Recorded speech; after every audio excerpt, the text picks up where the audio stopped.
Hello बच्चों, let's read this question. So this question says, in a beryllium atom, if A naught be the radius of the first orbit, then the radius of the second orbit will be in general A is equal to Na naught, option B is equal to A naught, C option is n square times A naught, option D is A naught का A naught divided by n square. Okay, तो देखिए बच्चों इस question का की concept आप क्या लिख सकते हैं.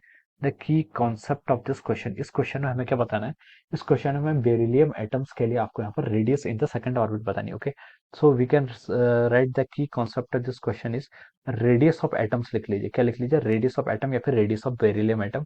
This will be the key concept of this question. Okay, तो देखिए बच्चों जो आपका रेडियस होता है, जो आपका रेडियस होता है हाइड्रोजन लाइक एटम की अगर हम बात करते हैं तो यहाँ पर जो आपकी रेडियस होती है, ये रेडियस किसके जो रेडियस का एक्सप्रेशन होता है आर एन, इसको हम कैसे लिखते हैं. देखिए R N is equal to N square H square epsilon का square N square H square epsilon divided by pi M Z E का square. Okay, this will be the formula. ये क्या हो जाता है, ये आपका क्या होता है, आपका आर एन का क्या आ जाता है, डिपेंडेंसी आ जाती है. Okay, this is a dependency of R N. Okay, ये क्या आ जाता है, radius in nth orbit. Radius nth orbit की रेडियस क्या होती है, n square H square.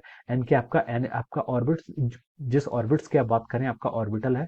H Planck constant, epsilon आपका permittivity in free space, pi m क्या कांस्टेंट है, एम आपका मास होता है इलेक्ट्रॉन है, जेड आपका क्या है, जेड आपका एटॉमिक नंबर है. ओके, यहाँ पर हम बेरिलियम की बात कर रहे हैं तो हमें पता है कि for case of beryllium, beryllium के लिए आपके जेड की वैल्यू कितनी हो जाती है, आपकी 4 हो जाती है. ओके, और ई के आपका इलेक्ट्रॉनिक चार्ज. ओके, तो this is the dependency of RN. ये आरएन की डिपेंडेंसी देखिए हम फाइंड आउट कैसे कर सकते हैं.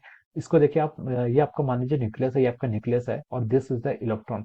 ये आपका हाइड्रोजन लाइक एटम होगा. ओके, इसको ये हमें कंसिडर करना है. ये आपका इलेक्ट्रॉन है, इलेक्ट्रॉन क्या कर रहा है यहाँ पर, मूव कर रहा है और इसके अंदर प्रोटॉन्स का कितना चार्ज है, आपका जेड ही चार्ज है, यानी कि 4 ई टाइम्स चार्ज है. ओके, तो देखिए यहाँ पर हम क्या करेंगे, इनके बीच में इलेक्ट्रोस्टैटिक फोर्स से होगा. इलेक्ट्रोस्टैटिक फोर्स कितना होगा, देखिए यहाँ पर के ई टाइम्स जेड ई का square divided by R square. Okay, ये आपका इलेक्ट्रोस्टैटिक फोर्स होगा. This is the force of electrostatic.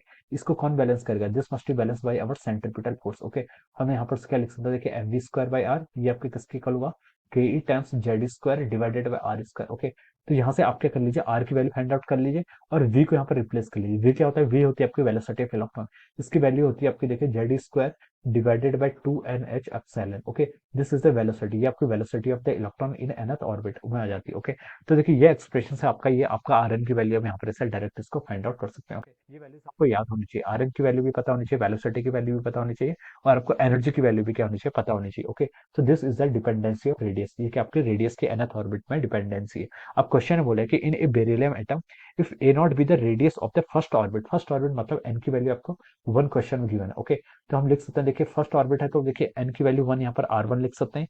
N की वैल्यू 1 हो जाएगी तो न्यूमरेटर में हो जाएगा आपका h square epsilon divided by pi M z square. Pi M z की वैल्यू देखिए बेरिलियम एटम तो जेड की वैल्यू 4 हो जाएगी टाइम्स ई का स्क्वायर. ओके, तो ये आपका यहाँ से इतना एक्सप्रेशन हो जाएगा. इसको हमको देखें, इसको हमने ए नॉट से लिखा है. Okay, a naught will be the radius of the first orbit, then the radius of the second orbit. Second orbit के हमें यहाँ पर रेडियस अब कैलकुलेट करके बताना है. ओके, तो देखिए बच्चों सेकंड ऑर्बिट के अकॉर्डिंग हम क्या लिख सकते हैं इसको, आप इसको R2 लिख लीजिए. R2 को क्या लिखेंगे, देखिए n n second orbit. Okay, second orbit के करस्पॉन्डिंग हमें यहाँ पर बताना है then the radius in the second orbit. तो आपकी एन की वैल्यू यहाँ पर 2 पुट करेंगे. ओके, चलिए अभी हम यहाँ को एन को एन स्क्वायर ही लिख लेते हैं.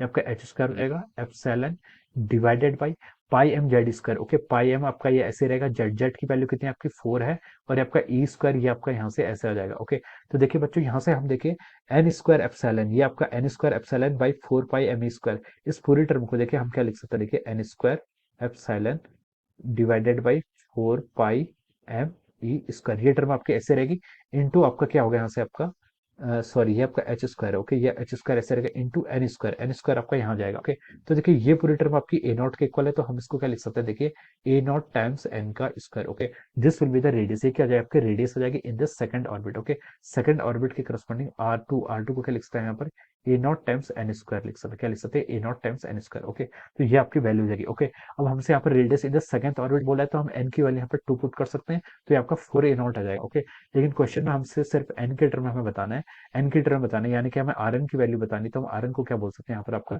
N square times a naught. हम इसको यहाँ पर से इस तरीके से लिख सकते हैं. Okay, so this will be the answer of this question. ये क्या हो जाएगा आपका, इस क्वेश्चन का आपका आंसर हो जाएगा. ओके, तो हम लिख सकते हैं इसके करस्पॉन्डिंग जो आपका करेक्ट आंसर हो जाएगा वो क्या हो जाएगा आपका, ऑप्शन सी हो जाएगा. क्या हो जाएगा, option C. So we can say that option C is the correct answer of this question. Option C क्या हो जाएगा आपका, इस क्वेश्चन का आपका करेक्ट आंसर हो जाएगा. Okay, so I hope you all understood this concept. All the best and thank you.